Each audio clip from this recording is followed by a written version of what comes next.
Fábio Alvarenga, mais uma vez aqui trazendo para vocês com exclusividade novas informações detalhadas, atualizadas, com as respectivas fontes na tela sobre a reunião que está acontecendo entre o magistrado Moraes e o governador do Rio de Janeiro, o Cláudio Castro.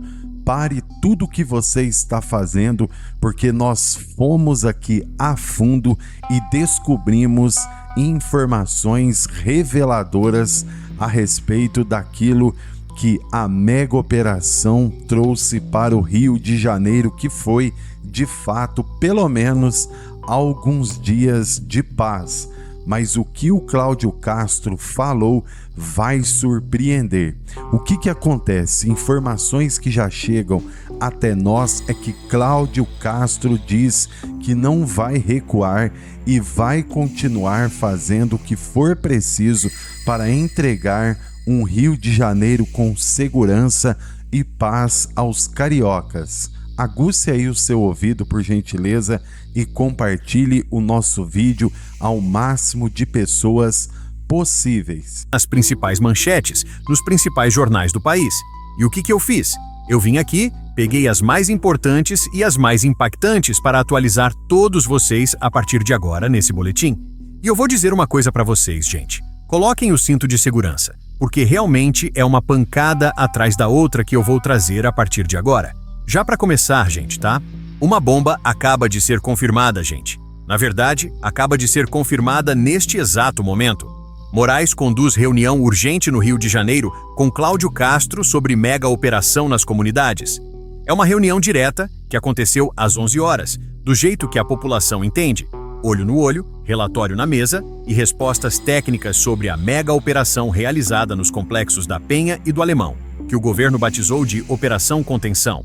Mais tarde, o ministro também se encontrará com o presidente do Tribunal de Justiça do Estado do Rio de Janeiro, com o Procurador-Geral de Justiça do Estado do Rio de Janeiro, com o Defensor Público-Geral do Estado do Rio de Janeiro e, ao fim do dia, com o prefeito Eduardo Paes. É um roteiro completo para ouvir as instituições e, principalmente, para separar o que é barulho político do que é responsabilidade de governo. A Operação Contenção foi deflagrada para conter a expansão da facção criminosa Comando Vermelho e cumprir mandados de prisão e de busca e apreensão, com integração de forças estaduais e informações interestaduais. Foi a maior ação de segurança da história recente do Estado, com milhares de agentes das polícias civil e militar mobilizados e com saldo oficial trágico de mais de 100 de mortos, entre suspeitos e policiais, além de mais de 100 de prisões. Dói, choca. E exatamente por isso, exige o que o ministro Alexandre de Moraes determinou e o governador Cláudio Castro já se comprometeu a apresentar.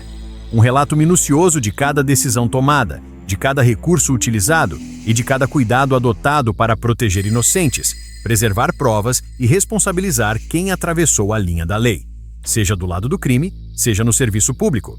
O Supremo, no âmbito da arguição de descumprimento de preceito fundamental conhecida como ADPF das favelas, quer respostas por escrito e com base em fatos, relatório circunstanciado da operação, justificativa formal e definição prévia do grau de força empregado, identificação das forças envolvidas, o número oficial de mortos, feridos e detidos, a lista de armamentos, a atuação da perícia, o uso de câmeras corporais e câmeras em viaturas, a presença de ambulâncias, a preservação dos locais de crime, a comunicação imediata ao Ministério Público e a participação ativa das corregedorias. O ministro também pede explicações sobre eventual utilização de escolas e unidades de saúde como base operacional e reforça a necessidade de obedecer com rigor o princípio da proporcionalidade, especialmente nos horários de entrada e saída de estudantes. Tudo isso vai estar sobre a mesa nesta segunda-feira, e é exatamente aí que Cláudio Castro se sente confortável. No terreno da transparência, da técnica e da verificação. O governador, em suas falas recentes, foi claro: a reunião tem caráter técnico, não político. Ao lado da cúpula de segurança, insistiu que todas as incursões obedeceram às regras estabelecidas pela decisão do Supremo, que o local dos confrontos foi preservado para a perícia e que os órgãos de controle têm acesso às informações. O encontro foi marcado no Centro Integrado de Comando e Controle por um motivo simples e simbólico. é onde estão os dados em tempo real, as salas de decisão, as equipes que planejaram e executaram a ação, os registros dos chamados, a documentação de inteligência e os despachos que viabilizaram os mandados.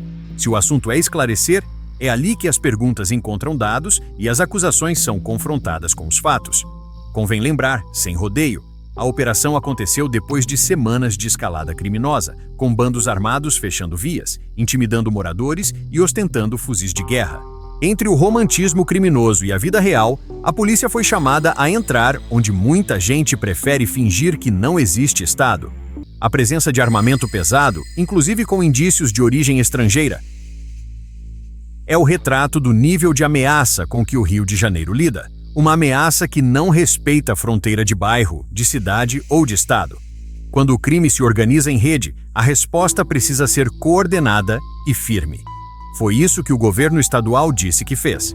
Cumpriu mandados, integrou forças, prendeu suspeitos, apreendeu armas, resgatou áreas dominadas e preservou locais de crime para a perícia. Há denúncias graves sendo apuradas, há dor de famílias, há questionamentos de movimentos sociais e há a obrigação do Estado de investigar tudo, do começo ao fim.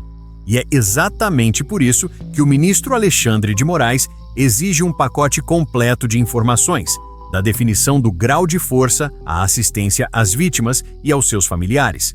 É justo, é devido.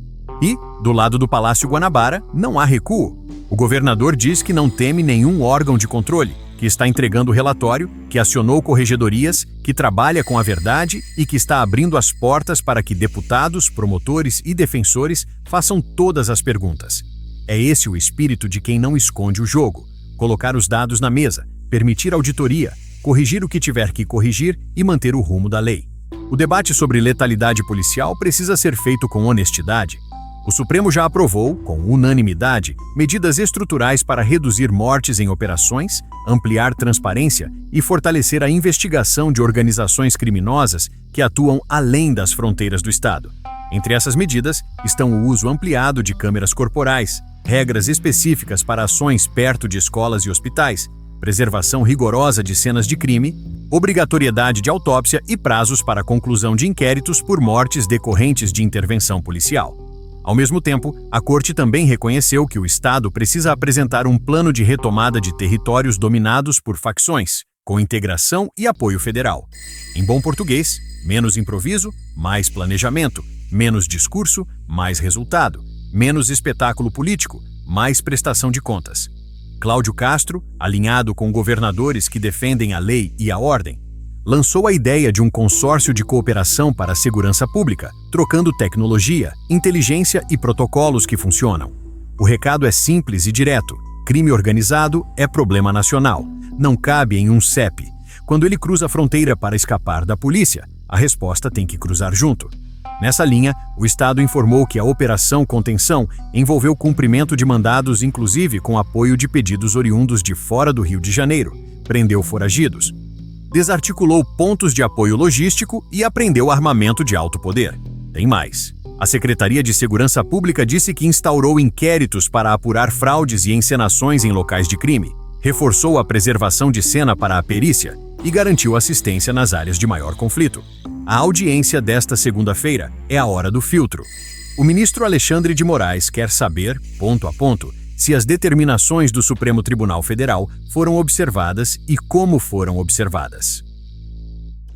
O governador Cláudio Castro, por sua vez, vai entregar, ponto a ponto, o que foi pedido: relatório circunstanciado, número de equipes, lista de armamentos, cadeia de comando, justificativa formal do grau de força, presença e localização de ambulâncias, atuação da Polícia Técnico-Científica, comunicação ao Ministério Público, uso de câmeras corporais e de câmeras em viaturas, condução das corregedorias, respeito às regras de busca domiciliar e aos horários escolares, e explicação fundamentada sobre eventuais bases operacionais em unidades públicas. É assim que se faz num Estado democrático, com coragem para agir e com humildade para explicar. Há quem tente transformar esse encontro em espetáculo político. Não é o caso. Quando o governador faz questão de receber o ministro no Centro Integrado de Comando e Controle, ele está dizendo que a política, ali dentro, é a política pública de segurança, não a politicagem. É mostrar tela, dado, vídeo, conversa gravada, chamado atendido, laudo pericial, ordem judicial. É dizer, nós fomos, nós cumprimos, aqui está o que fizemos, aqui está como fizemos, aqui está o que precisa melhorar e aqui está o que vamos continuar fazendo. O resto é palanque. O Rio de Janeiro pede duas coisas ao mesmo tempo: presença do Estado e respeito à vida. Sem Estado, quem manda é o crime. Sem respeito à vida, o Estado perde a razão. A operação contenção foi grande porque o desafio é gigantesco. O saldo de morte é doloroso e precisa de explicação, responsabilização e aperfeiçoamento. Sem medo de mexer em processos, sem receio de ajustar protocolos, sem vaidade em admitir falhas. Mas também é verdade que comunidades inteiras não podem ficar reféns de bandidos com fuzis importados, de dinheiro do tráfico e de terror armado contra trabalhador. Segurança pública de verdade não se faz com um discurso bonitinho. Faz-se com planejamento, integração, presença, perícia e transparência. O Supremo quer respostas, o governo do Estado diz que tem, e a população quer uma coisa acima de todas as outras: que cada criança possa ir e voltar da escola com tranquilidade, que o comércio funcione, que o ônibus passe, que o hospital atenda, que o trabalhador tenha paz para sair de casa e voltar. Para isso, vai precisar de polícia na rua, de câmera no peito do policial, de laudo na mão do perito, de promotor acompanhando, de defensor cobrando, de juiz fiscalizando e de governador liderando. Nesta segunda-feira, no Centro Integrado de Comando e Controle, tudo isso vai se encontrar, com cada instituição no seu quadrado. E se tem uma verdade que não pode ser escondida, é esta: quem quer segurança de verdade não tem medo da transparência. Quem quer transparência de verdade não tem medo da segurança. Ao fim do dia, é simples. O ministro Alexandre de Moraes veio pedir luz, documentos e compromisso. O governador Cláudio Castro vai entregar toda a verdade, documentos e compromisso. E o Rio de Janeiro precisa que esse encontro gere algo que a cidade inteira está pedindo há décadas: continuidade. Continuar investigando as denúncias, continuar punindo abusos se houve, continuar treinando melhor, continuar filmando tudo, continuar padronizando o procedimento, continuar retomando o território, continuar desmontando a logística do crime e, principalmente, continuar devolvendo a rua para o cidadão de bem. Não é guerra retórica, é trabalho de formiguinha todo dia, com resultado medido em paz. E isso, no fim das contas, é o que diferencia governo sério de discurso vazio.